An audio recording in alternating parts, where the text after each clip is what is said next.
होते ही हमें दो आदमी दिखाए जाते हैं जो कि एक डेजर्ट से जा रहे थे, लेकिन तभी उनमें से एक आदमी वहाँ की जमीन खोदने लगता है। तब उनमें से दूसरा आदमी उस खोदी हुई जमीन में एक बॉक्स रख देता है। अब जिस आदमी ने जमीन खोदी होती है वो दूसरे आदमी से पूछता है कि आखिर हम इस बॉक्स को यहाँ पर क्यों दफना रहे हैं, जिस पर वो आदमी जवाब देता है क्योंकि ये एक मिस्टीरियस बॉक्स है, कोई आम बॉक्स नहीं है। ये बॉक्स पहले भी ढूंढा गया था और अब दोबारा कोई इसे यहाँ पर ढूंढने आएगा। लेकिन जब वो उसे दफना कर वापिस आ रहे होते हैं तो जिस आदमी का वो बॉक्स होता है वो अपने साथी को कहता है कि अब तो तुम्हें पता चल गया है कि उस बॉक्स को हमने कहाँ दफनाया है, इसीलिए वो उसे शूट करके मार देता है और इसके बाद वो खुद को भी शूट कर लेता है। इसके बाद हमें कुछ ब्लैक एंड व्हाइट पिक्चर्स दिखाई जाते हैं जिनमें हमें वही मिस्टीरियस बॉक्स देखने को मिलता है। इसके बाद बॉक्समैन उस कैंची को लेकर ब्राइस के फ्रेंड को मार देता है और बार बार वो उसे उस कैंची से स्टैब करता है, जिसकी वजह से ब्राइस का फ्रेंड वहीं पर मर जाता है। अब ये सब देखकर उसके फ्रेंड्स काफी डर जाते हैं, इसीलिए वो दरवाजे को पीटते हुए चिल्लाने लगते हैं, लेकिन उनकी आवाज कोई नहीं सुन पाता। इसके बाद हमें काफी डरे होते हैं, काफी घबराए होते हैं। वो बॉक्समैन पर चीजें उठाकर मारते हैं, लेकिन उसे इसका कोई असर नहीं होता। ब्राइस का फ्रेंड जेस के बैग से मोबाइल निकाल कर पुलिस को कॉल करने की कोशिश करता है। अब जाहिर सी बात है वहाँ पर नेटवर्क नहीं आ रहा था। अब जैसे जैसे टाइम गुजरता जा रहा था बॉक्समैन अपनी चेन से खुलते खुलते आगे आ रहा था, यानी उन लोगों के करीब आता जा रहा था। ब्राइस का फ्रेंड कहता है कि हमें गेम को कंप्लीट करना होगा वरना ये तो हमें भी मार देगा।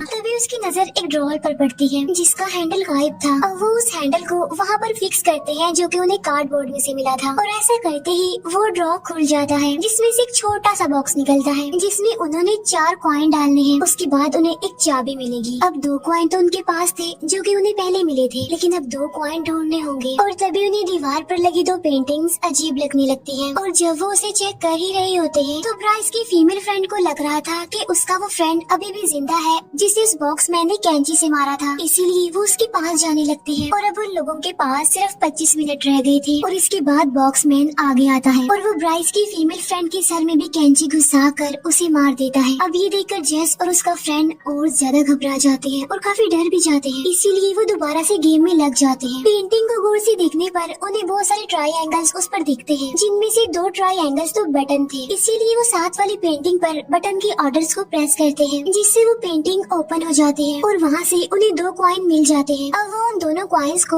बॉक्स में डाल देते हैं और जो 2 कॉइन उन्हें पहले मिले थे वो तो उस बॉक्समैन के पास थे। तब ये देखकर वो काफी डर जाते हैं। ब्राइस के फ्रेंड को वहाँ पर एक स्मोक अलार्म दिखता है जो कि बिल्कुल बॉक्समैन के ऊपर लगा हुआ था, इसीलिए वो जेस को समझाता है कि मेरे पास एक लाइटर है, मैं बॉक्समैन के पीछे जाऊंगा, उसे डिस्ट्रैक्ट करूंगा, तब तक तुम लाइटर को स्मोक अलार्म के पास ले जाकर जला देना। तब जेस का फ्रेंड ऐसा ही करता है, वो बॉक्समैन के पीछे जाकर उसकी चेन पकड़ लेता है और जेस उस लाइटर को स्मोक अलार्म के पास ले जाकर जलाती है, लेकिन इसे कुछ भी नहीं होता। फिर वो दोनों किसी तरह बचकर बॉक्समैन से दूर आ जाते हैं। टाइम गुजरता जा रहा था, उनके पास सिर्फ 19 मिनट रह गए थे जहाँ पर उसे कांच का टुकड़ा दिखाई देता है और तभी जेस बॉक्समैन की तरफ एक सूटकेस फेंक कर मारती है। तो मौके का फायदा उठाकर जेस का फ्रेंड उस कांच के टुकड़े को बॉक्समैन की आंख में घुसा देता है। अब इतनी खतरनाक हमले के बाद भी बॉक्समैन को कुछ नहीं होता, उल्टा वो उसी कांच के टुकड़े से जेस के फ्रेंड पर अटैक करता है, जिससे जेस का फ्रेंड बुरी तरह इंजर्ड हो जाता है और इसके बाद वो बेहोश हो जाता है।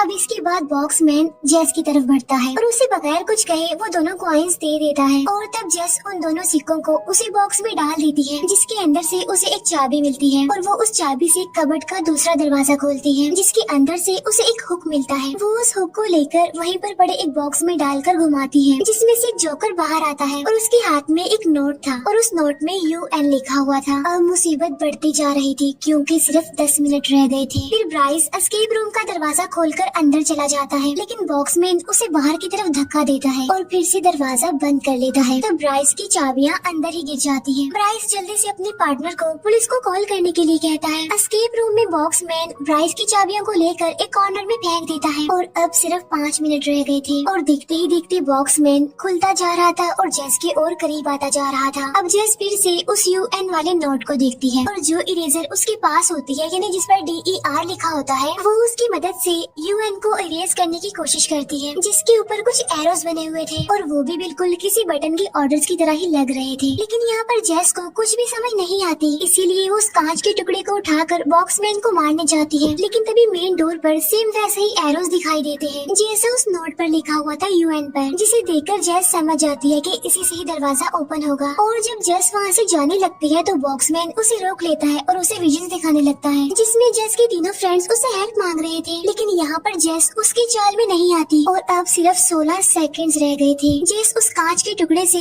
बॉक्समैन पर स्टैब करती है और वो मेन डोर पर बनी एरोस को उन्हीं एरोस के ऑर्डर से ही प्रेस करती है, जिसकी वजह से वो डोर ओपन हो जाता है और जेस टाइम से पहले ही वहाँ से बाहर आ जाती है। और तब बॉक्समैन जेस के लिए क्लैपिंग करने लगता है, शायद इसलिए कि वो इस गेम की सर्वाइवर थी। इसके बाद जेस वहाँ से भाग जाती है। इतनी ही देर में वहाँ पर पुलिस भी आ जाती है, जो कि एस्केप रूम में जाती है, जहाँ पर बॉक्समैन पुलिस पर भी अटैक करने ही वाला होता है कि तभी पुलिस उसे ही शूट कर देती है और यहाँ पर बॉक्समैन का खेल खत्म हो जाता है। साथ ही ये मूवी यहीं पर एंड